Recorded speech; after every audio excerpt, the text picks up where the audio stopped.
Hablar de medio ambiente y de las leyes que en este país existen para cuidarlo da mucha oportunidad de discusión y análisis.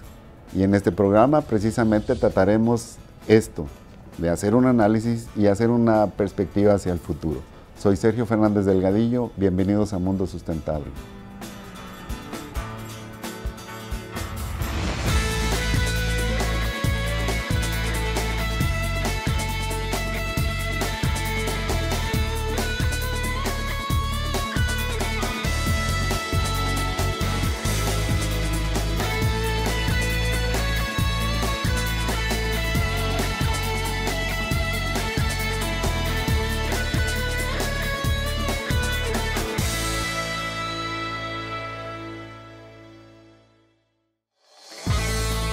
Muy buenas tardes, estamos de nuevo con usted en Mundo Sustentable.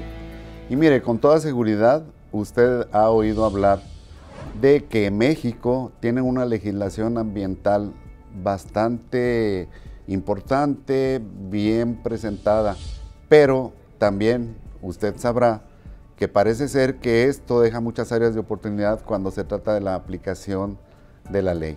Y para hablar precisamente del derecho ambiental y cómo esto tiene sustento jurídico y cómo se aplica realmente en este país, hemos invitado esta tarde a la licenciada María de Lourdes Bello Sánchez, quien es consultora ambiental senior.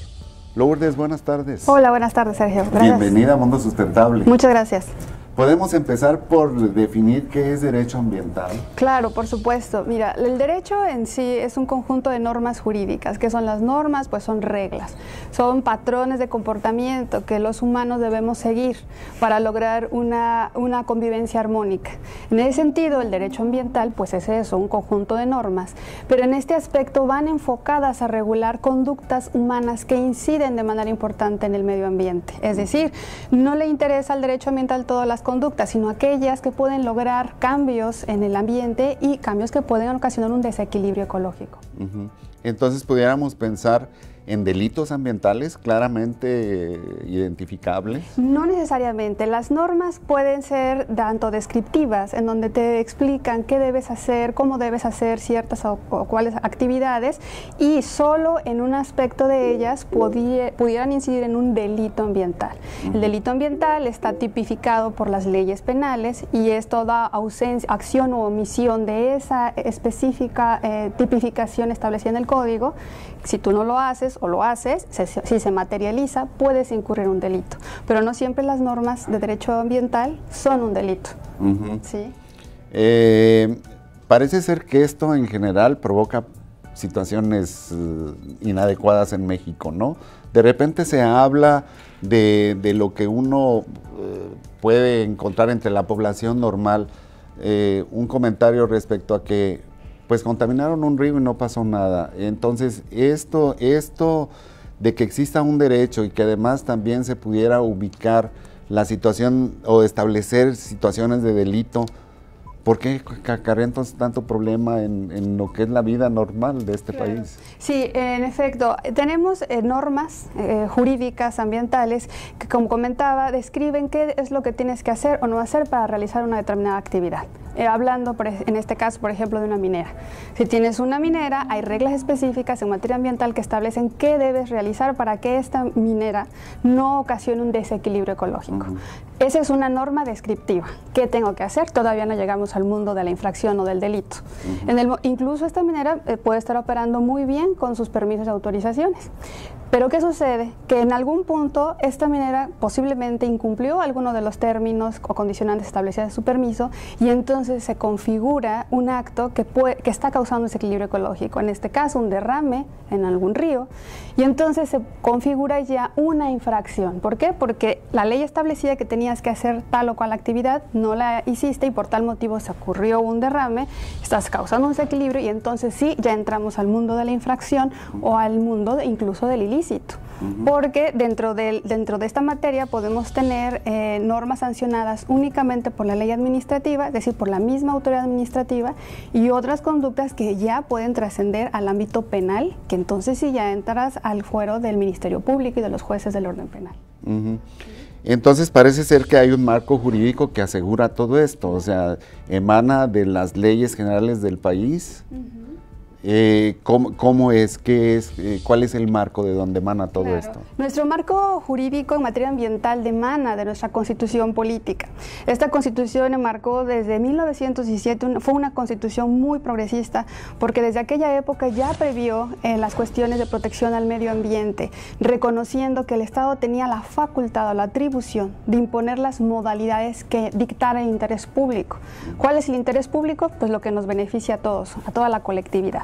Entonces, en beneficio de esa colectividad, el Estado puede dictar normas que regulen a los particulares para guiar sus actividades que se relacionan con el medio ambiente. Entonces, tenemos un listado de normas que están plasmadas en leyes, como es la Ley General del Equilibrio Ecológico y la Protección del Ambiente, la Ley General de Vida Silvestre, la Ley General de Desarrollo Forestal Sustentable, y una cantidad de leyes del sector que nos van indicando, según la materia, qué es lo que nosotros tenemos que realizar para que nuestras actividades sean compatibles con el medio ambiente.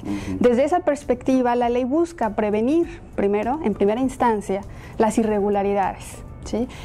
Como una segunda instancia, entonces, si se ocasiona o si ocurre la irregularidad, entonces sí, ya buscaríamos la sanción.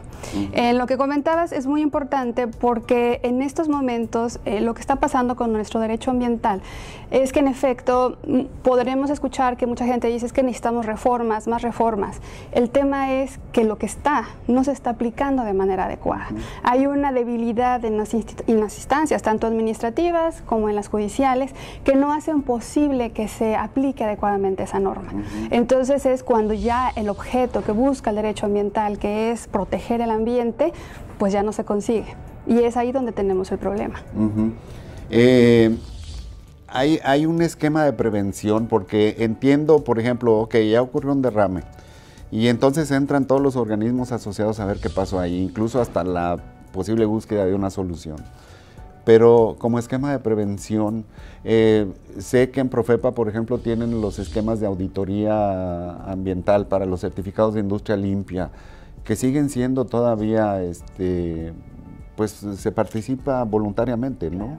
O sea, eso como que deja un poquito el sabor de que el esquema de prevención no está totalmente entre las manos de las autoridades, y cuando ya ocurrió algo que adentro no hicieron bien y que ya está en la naturaleza provocando un problema, pues entonces ya se hace difícil sí, remediar. Ya entonces hay que remediar, ya no había manera de buscar evitar que sucediera. Esto creo que tiene una gran área de oportunidad, pero es tiempo de hacer un corte. Lo dejamos sobre la mesa y lo platicamos en el siguiente segmento. Muy bien. Usted no se vaya, estamos platicando con la doctora Lourdes Bello Sánchez. En un momento regresamos.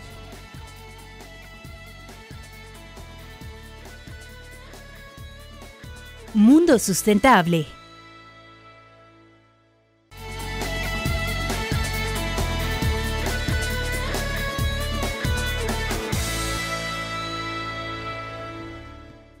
Ya estamos de regreso con usted en Mundo Sustentable, y recuerde que puede vernos en cualquier parte del mundo a través de radio y tvuni.uanl.mx o en uanl.mx. Lourdes, dejamos un comentario sobre la mesa. Decía desde el principio que parece ser que nuestra legislación es bastante amplia y buena, de lo mejor que puede encontrarse en el planeta. Sin embargo, pues los problemas aparecen, derrames, situaciones de contaminación del aire, la gente, específicamente en Monterrey, la gente en general está muy sensibilizada con esto. Y entonces nos vamos a la situación del interior de los posibles generadores de contaminantes. Y también aparece la situación de que algunas son de jurisdicción federal y otras son de jurisdicción estatal y otras son de jurisdicción municipal. Entonces, en el esquema de prevención, ¿qué pudiéramos pensar que ocurre? Porque Cuando ya está el problema, pues ya está. Pero como esquema de prevención... Claro, tenemos varios esquemas de prevención y muchos dados desde el mismo gobierno, desde las entidades gubernamentales, en el sentido de que hay políticas que tratan de fomentar el conocimiento, porque también eso debe realizarse, conocimiento de la sociedad, de la población, respecto de las normas que aplican en materia ambiental, por una parte. Por otra parte, en el ámbito, por ejemplo, de las empresas, el tema que comentábamos de la autoría ambiental, va más allá de una política de prevención a una política de autorregulación. Es decir, las empresas mismas se someten a esas análisis, a esas revisiones, en donde ellas mismas dicen, revísame, estoy cumpliendo con la norma e incluso mucho más que la norma. Entonces ya llegamos al punto que se le denomina del ejercicio de las buenas prácticas. Esto es muy importante porque cuando hablamos de medio ambiente, la mayoría pensamos que es algo que le corresponde al Estado garantizar. Y sí, en una parte. Pero en otra parte también le corresponde a todos los ciudadanos concebir de que es una responsabilidad compartida. Y esto se ha venido señalando desde 1971, 72, cuando fue la primera cumbre, en donde se empieza a reconocer que es una responsabilidad compartida, y en ese sentido cobra vigencia el tema de la equidad, de la equidad ambiental, de la justicia ambiental. ¿Por qué? Porque las necesidades que nosotros satisfacemos en este momento debemos garantizar que las futuras generaciones también lo satisfagan. Entonces, en este tema de la prevención juega un rol muy importante el que la ciudadanía tenga conocimiento de esto, porque al mismo tiempo le va a ayudar a ella a prevenir actos o conductas que dañen o que perjudiquen el medio ambiente. Entonces, debemos entender como este binomio entre responsabilidad del Estado, responsabilidad de la sociedad, para lograr el objetivo que tiene encomendado el derecho ambiental, que es la conservación y la protección del equilibrio ecológico. Y creo que a nivel internacional la UNESCO le asignó también una responsabilidad a las universidades precisamente en este campo, de culturizar a la gente para que entiendan que la problemática a veces es generada por todos, no solo por alguna organización privada o organismo. Bien, Lourdes, volviendo otra vez a la política ambiental, ¿cuáles son los principios e instrumentos de la política ambiental? Una política nos dice qué hacer para atender un problema, y el instrumento nos va a decir cómo hacer para atender ese problema. En este sentido, la política ambiental está plasmada en nuestra Ley General del Equilibrio Ecológico. Ahí tenemos los 17 principios de política ambiental, que han sido retomados en su gran mayoría de lo que se ha establecido en las cumbres internacionales. Entre ellos, por ejemplo, se reconoce que los patrimonios son propiedad común de todos. En ese sentido se va estableciendo el tema de la responsabilidad, pues si los ecosistemas son patrimonio de todos, tenemos la responsabilidad todos de conservarlos. Se reconocen temas como que las mujeres juegan un papel muy importante en la conservación del medio ambiente, a lo mejor desde una perspectiva un poco enfocada a que la mujer educa, la que la mujer crea a las nuevas generaciones, y en ese sentido juega un rol muy importante, que ahora en día no es tan así porque ambas partes juegan un papel importante, pero así quedó plasmado en esa política. Queda plasmado también el principio ya antiguo del que contamina paga, que últimamente se dice que se acaba de incorporar a la Constitución, pero realmente es un principio que se está previendo desde los años 70 por la OCDE. Tenemos esa serie de principios, son 17, y a partir de ellos se generan los instrumentos. ¿Cómo yo traduzco en la realidad estos principios? Y tenemos instrumentos que también están establecidos en la LEGEPA, que son, por ejemplo, el ordenamiento ecológico del territorio, que es un instrumento sumamente importante, porque nos ayuda a determinar cuáles son la vocación de nuestro suelo y con base en esa vocación qué actividades yo puedo realizar en esos sitios. Tenemos la evaluación del impacto ambiental, la ordenación de los asentamientos humanos, que es fundamental a través de la planeación de los asentamientos humanos. Tenemos las normas oficiales mexicanas que nos ayudan ya a determinar parámetros técnicos específicos en ciertas materias. Tenemos los instrumentos financieros y de mercado, que esta es una parte que ha sido como poco explorada en México, pero que es muy importante, porque nos vamos a dar cuenta también que conservar el ambiente no es solo invertir. También conservar el ambiente puede ser, gastar, sino que también conservar el ambiente puede ser invertir. Puedo tener beneficios fiscales y financieros de llevar a cabo acciones de conservación. Entonces vemos que se van traduciendo estas políticas en algo más palpable y que de una otra manera ha delineado el quehacer ambiental en nuestro país, la gestión ambiental en nuestro país.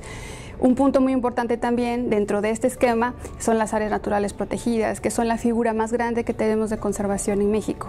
Entonces, tenemos un marco importante y ya muy ampliamente trabajado desde los años 80 con estos instrumentos de política ambiental.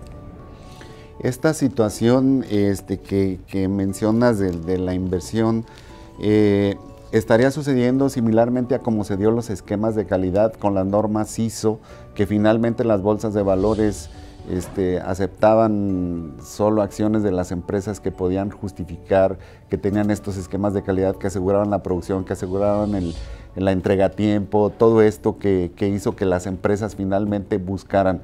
En el aspecto del cuidado ambiental, ¿está sucediendo igual? O sea, ¿se cotizarán mejor en las bolsas de valores aquellas empresas que se reportan como cuidadoras del ambiente, subrayado? Por supuesto, y no solo eso, de hecho es una práctica ya muy recurrente desde hace años. De hecho, mucho antes, y ahorita voy a contextualizar por qué menciono la reforma energética, mucho antes de que sucediera la reforma energética, era una práctica, por ejemplo, entre los inversionistas en las empresas que querían desarrollar proyectos, que para obtener financiamiento, sobre todo de bancos alineados al Banco Mundial, debían ejecutar buenas prácticas, tanto en materia ambiental como en materia social. Entonces a ellos, cuando hacían palpable estas buenas prácticas, porque no son obligaciones, se les concedían mucho más fácil los financiamientos que ellos necesitaban para poder invertir. Entonces, hoy en día, a partir de la reforma energética se da en un contexto, en este contexto, es decir, las empresas deben cumplir tanto buenas prácticas en materia ambiental como en materia social, y hoy en día ya no es una buena práctica, sino que ya está elevado a nivel de ley, tanto en la ley de hidrocarburos como de la industria eléctrica. Entonces, sí, hoy por hoy, sobre todo las empresas extranjeras son muy preocupadas de cumplir con las normas que establece el país donde van a invertir, y todavía más las normas que les imponen las buenas prácticas a nivel internacional. Entonces tenemos, por ejemplo, empresas de hidrocarburos que vienen a hacer exploración, extracción, y de repente se quedan sorprendidas porque me dicen, oye, la ley acá es mucho más tranquila que lo que nos exigen las buenas prácticas, pero yo quiero cumplir con las dos. Y entonces ellos se admiran de que aquí todavía las cosas sean un poco más laxas, ¿no? Entonces me parece que vamos evolucionando muy bien en ese tema. Muy bien, es tiempo de hacer otro corte. No se vaya, estamos platicando con la licenciada Lourdes Bello Sánchez de Derecho Ambiental en México. En un momento regresamos.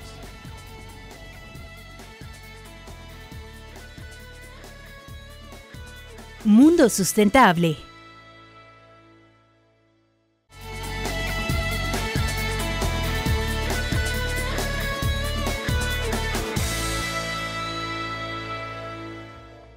Ya estamos de regreso con usted en Mundo Sustentable.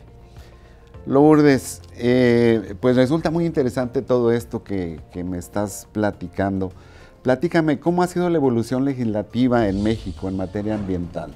Es muy interesante porque nuestro país ha estado influenciado por gente muy brillante.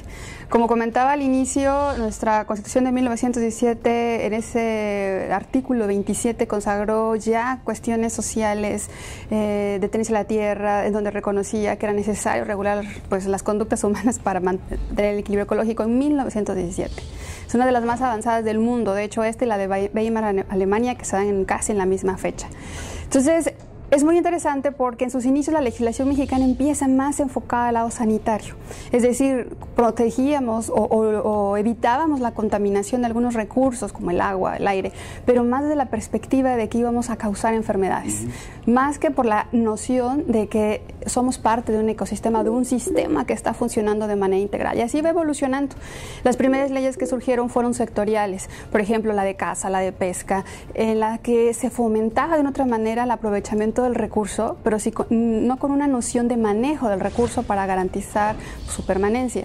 Entonces, así es como va evolucionando nuestra legislación. En 1971 surge una ley ambiental, pero que casualmente seguía en el ámbito de aplicación del sector de salud y estaba enfocada más a prevenir contaminación. En 1982 surge otra con la misma tendencia, hasta 1988 que surge nuestra ley propiamente ambiental, que es la Ley General del Equilibrio Ecológico y la Protección Ambiente, que es la que actualmente nos regula, y en donde ya se vislumbran los dos ámbitos, es decir, sí, prevengo la contaminación, pero dos, tengo que manejar el recurso para que éste se pueda aprovechar y se pueda garantizar su continuidad. En ese sentido, es la ley que nos está regulando actualmente. Las otras leyes sectoriales se han reformado de tal manera que hoy en día sí se prevé el aprovechamiento de los recursos, pero a través de un manejo sustentable de los mismos. Así ha ido evolucionando nuestra legislación hasta nuestros días. Es muy importante tomar en cuenta que nuestra legislación también ha estado concatenada o ha derivado mucho de la legislación que ha surgido a nivel internacional, de los convenios internacionales. Dependemos en gran medida de ellos porque los acuerdos que toma nuestro Estado mexicano con otros países en el mundo finalmente tienen que internalizarse a través de leyes que expida el Congreso. En 2011 una reforma a nuestra Constitución en donde se establece, en materia de derechos humanos, en donde se establece que hoy en día tienen una aplicación en nuestro país las normas que mayormente beneficien a un particular.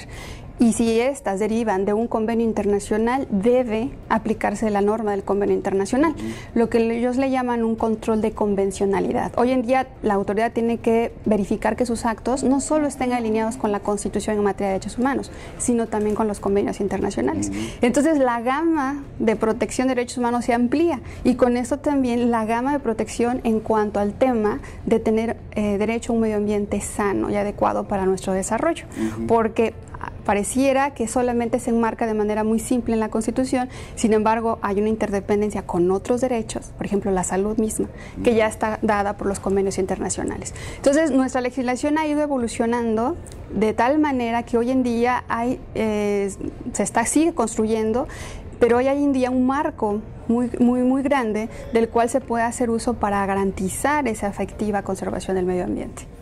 Muy bien, parece ser que en este país tenemos problemas en la parte administrativa de los presupuestos de corto plazo. Se habla hoy en día en el ámbito político de la búsqueda de esquemas de presupuestos a más largo plazo.